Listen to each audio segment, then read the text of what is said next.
Our next session is being hosted by the inimitable Eche Una. She's a Cancer and she's married with a baby daughter. A news anchor for Show TV, she follows moving stories through moving images. Always on the move herself, her passion is writing, expressing moods and emotion, justice, and the things that drive us. Fundamentally, what she expresses is love. She studies the conflicting passions and emotions of Turkish people and society, our common ground and unifying experience. I give you Eche. Please join us on the stage.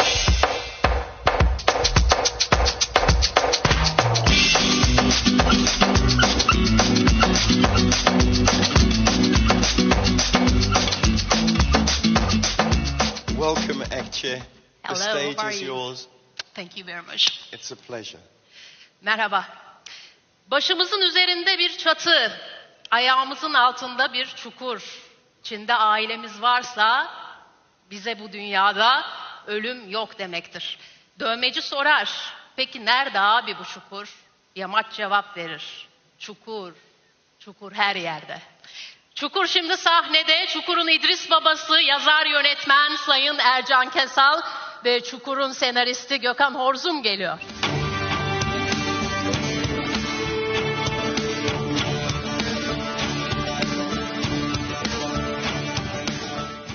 Eskiden bir ayağımız çukurda derdik. Çukurdan sonra bir ayağımız çukurdaysa sağlamdayız demektir. Gidici değiliz demektir, değil mi? Marka konferansındayız. Marka olmanın en önemli şartlarından bir tanesi. Hikayeyi anlatmak yetmez, yaşatmak lazım. Siz İdris Baba'yı oynamıyorsunuz. İdris Baba oluyorsunuz ve hatta şu anda İdris Baba olarak karşımızdasınız. Evet. Bu gerçekçilik nasıl mümkün oldu? Efendim ben bir tıp doktoruyum. Uzun yıllar Anadolu'da hekimlik yaptım. Daha sonra İstanbul'da. Yani ben oyuncu değilim. Hiçbir aktörlük eğitimi almadım. Hiçbir müfredatını okumadım. 47 yaşında kamerayı gördüm ben. Üç Maymun filmiyle ilk profesyonel oyunculuğumu yapmaya başladığımda ilk sahnenin çekiminde şunu söyledim kendime. Rol yapmaya kalkma, rezil olursun. Oyunculuğun temel meselesinin rol yapmamak olduğunu. Aslında benim için dezavantaj gibi gözüken bu rol yapmayı bilmemenin kamera önünde benim için bir avantaja dönüştüğünü fark ettim ve sürekli oradan gittim. Bu yüzden oyunculukla ilgili söyleyebileceğim bir tek şey var. Ben bir şeyi taklit etmek, oynamak yerine o olmayı tercih ediyorum ve sinemanın oynayan bir oyuncuya değil, olan bir oyuncuya ihtiyacı olduğunu fark ettim. Derviş'e sormuşlar, dergaha gelmek istiyoruz diye, siz önce bir kendinize gelin demiş. Kendin olmak, kendine gelmek, marka olmanın en önemli bir diğer şartı. Gökhan Horzum'un kendi olması Çukur'a nasıl yansıdı? Çok uzun zamandır bu işin içindeyim. Ben televizyonda dizi senaryosu yazma, yazarlık, işte dizi dünyası. Belli kuralları var ve belli yapma biçimleri var.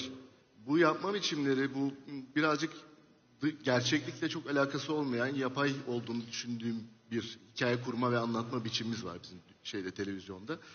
Bu beni bir yerden sonra çok yormaya başladı ve kendi yazmak istediğim şeyi yazarsam bu acaba televizyona çıkar mı, televizyonda yayınlanır mı diye düşündüm. Yayınlanmasa da en azından ben yazmış olurum dedim. Kendimi mutlu etmek için yazmaya başladım. Sonra Kerem Çatay'ın söylediği gibi bir takım deliler bir araya geldik ve Çukur oldu. Sayın Bahçeli bizi formüllere çok alıştırdı. X artı Y eşittir Z'den gidiyoruz. Hem kendin olarak, hem keyif alarak, hem gerçeği yazarak, hem herkesin karşısında durarak başarı mümkün. Öyle mi? Oluyor. Yani evet, başkalarını sürekli dinliyorum. Başkalarından dışarıdan gelen şeyleri, feedbackleri sürekli alıyorum ama bunları yani bu gibi, otobüs sürmek gibi. Otobüs şoförü eğer yolcuları dinlerse kaza yaparlar zaten. Günün sonunda ben kendi yolumu bilmek zorundayım. Oradan devam etmek zorundayım. Orada da hep kendi içgüdüme ve kendi yazdığım malzemeye dair duyguma çok güveniyorum. Eğer kötü olursa gerçekten silip yeniden yazıyorum. İyi olana kadar yazıyorum. Benim için iyi olması her şeyden daha önemli. Ondan sonra gönderiyorum yani. Başımızın üzerinde çatı, ayağımızın altında çukur diye boşuna demedim. Çukur, yuva, çatı felsefesini konuşalım istiyorum. Çünkü biliyorum ki uçakta yanınızda oturan CEO da, Harvardlı profesör de, otoparktaki görevli de çukuru izliyor. Bu tuhaf spektrumu bize anlatın. Tabii. İnsanlar içinde olmak istedikleri dünyayı sever ve takip ederler. Arzuladıkları, bir katarsis yaşadıkları dünyayı isterler. Çukur bunu onlara sundu.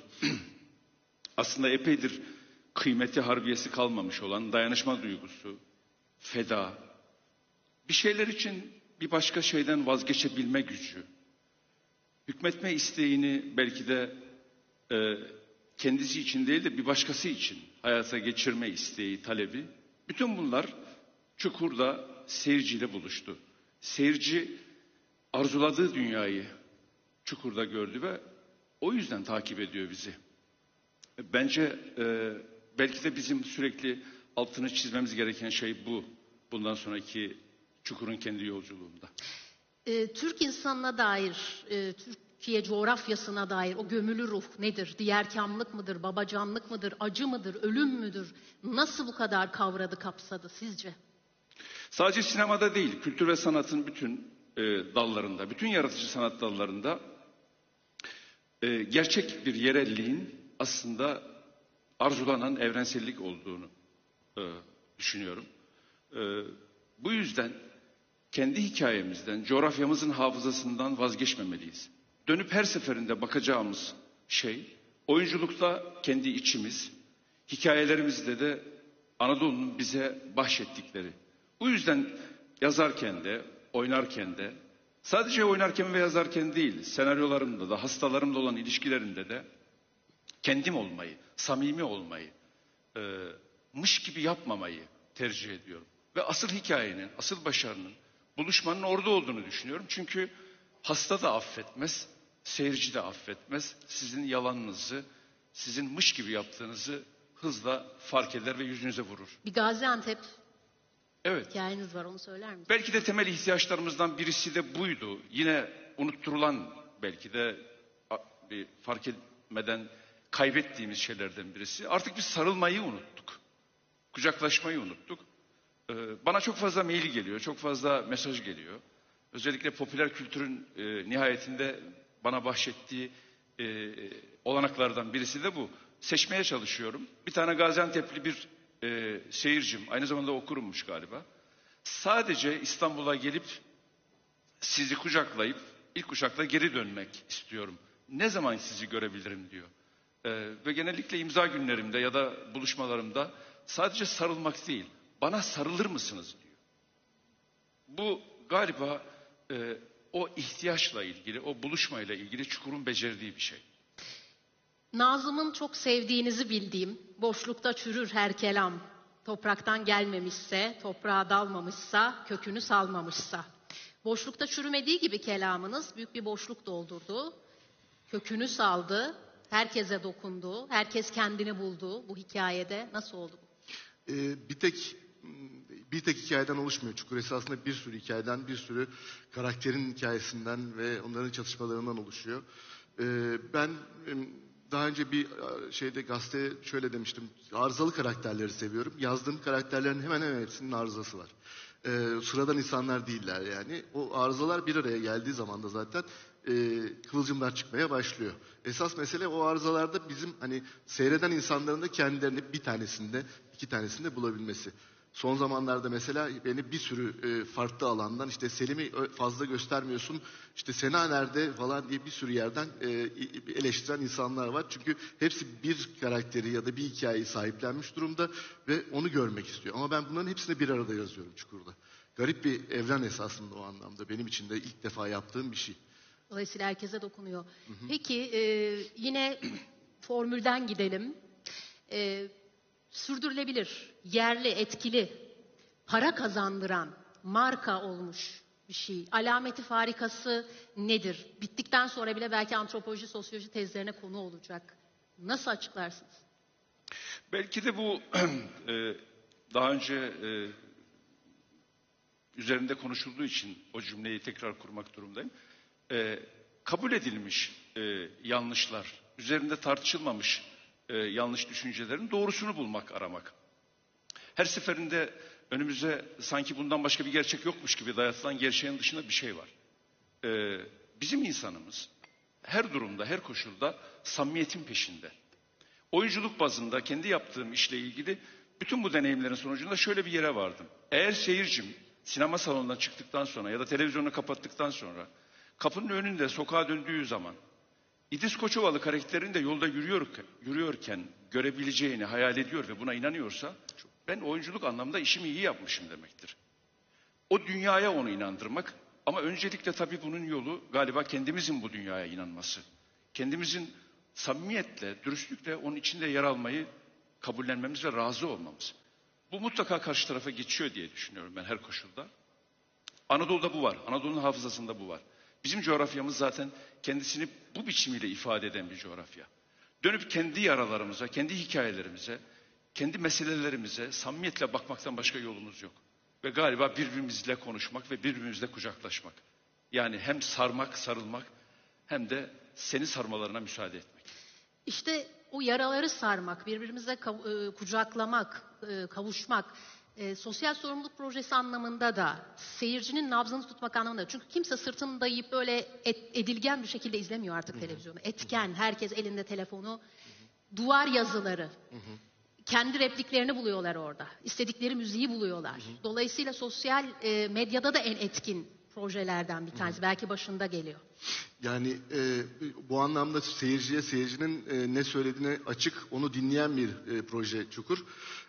Bu da esasında onları da işin içine birazcık katma isteğinden kaynaklanıyor. Çünkü ben kendimde bulduğum bir sıkıntıyı yazmaya başladım. O sıkıntının esasında zamanın ruhunun sıkıntısı olduğunu gördüm. En temelinde bu dayanışma meselesi, sarılma meselesi. Çok yalnızım ama yanımda iyi ki birisi var. Kardeşlerim var, ailem var, arkadaşlarım var. Biz birlikte dayanabiliyoruz esasında bu hayatın zorluğuna ya da tek başıma değilim duygusu. Şimdi o duyguyu bir dizinin içinde verebildiğiniz zaman o zaman siz de bizimle birlikte konuşabilirsiniz demeye başlamak zaten zorunlu hale geliyor. O yüzden de duvara hani siz söyleyin biz duvarımıza yazalım. O duvar sizin de duvarınız çünkü esasında.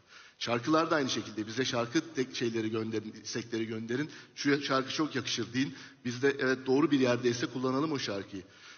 Bu seyirciyle bizim aramızdaki interaksiyonu çoğaltıyor. Seyircinin Çukur'a bağlılığını arttıran bir şey bu. Eğer bir marka olarak bakacaksak o markaya bağlılığını arttıran bir şey. Şimdi marka diyoruz işte kendin olmak marka olmanın şartı. Nietzsche diyor ki özgür olmak da kendin olmak zaten. Hem kendi hem kendi olmak istiyor toplumun insanı hem sahiplenilmek istiyor. Bu anlamda bir mafya lideri mi İdris Baba yoksa bir unutulmuş İstanbul kabadayıları o eskilerin nasıl kavruyor, nasıl kapsıyor, nasıl sahipleniyor bu toplum? Evet, nesli tükenmiş bir İstanbul kabadayısı ama kişiliğinin içerisinde yer alan duygular başında aile kavramı geliyor, dayanışma duygusu geliyor, yoksula ya da zorda kalana, mazluma omuz vermek geliyor. Bir parça kendi adalet anlayışına dair de iddialı bir duruşu da var. Ama bir yandan bu dünyayı, yaşadığı besiyerini, en azından İstanbul'u çok iyi bilen, bu ilişkilerin içinde pişmiş de bir insan. Bu yüzden ona hakikaten bir suç insanı gibi bakmak haksızlık. İdris Koçovalı karakteri bütün bu duyguları kendi bünyesinde bir araya getirmeyi becerebilmiş birisi. Ben bu karakter bana teklif edildiğinde kuşkusuz bir miktar içinde yerli bir Godfather hikayesinin yattığını fark ettim. Marlon Brando'nun Corleone rolü bir parça İdris Koçovalı'da kendini gösterecekti. Bu yüzden hevesle okudum senaryoyu ve çok güçlü bir senaryosun olduğunu fark edince de orada olmaktan imtina etmedim. Bu anlamda bazen soruyorlar bana İdris Koçovalı karakteri size ne kattı ya da siz artık o rolden sonra başka bir şey. Hayır, bende zaten bir İdris Koçovalı varmış ki ben onu ortaya çıkartmışım. Aslında oyunculuk bir parça bu yüzden insanın evrensel değerlerini sürekli olarak kendi hayatına ortak eden, kendi kişiliğine ortak eden de birisi. Bu yüzden sadece oyunculuk bazında değil, ilişkiler anlamında da senaristimizle, yapımcımızla ve sektörün diğer aktörleriyle de gerçekten pozitif bir ilişkiyi sürdürdüğümüz bir dizi oldu bu. Evet, belki de bir ilki gerçekleştireceğim. Hiç bizden beklenmeyecek şekilde vaktinde tamamlayacağım. Çünkü çukurdaysa ayağınız, dünyada ölüm yok ama sahnenin sonu var. Her sahnenin bir sonu var. Çok teşekkür ediyorum Sayın Ercan Kesal, Sayın Gökhan Horzum. Sorularımızı yanıtladığınız için umarım sizler için de faydalı bir oturum olmuştur. Teşekkürler.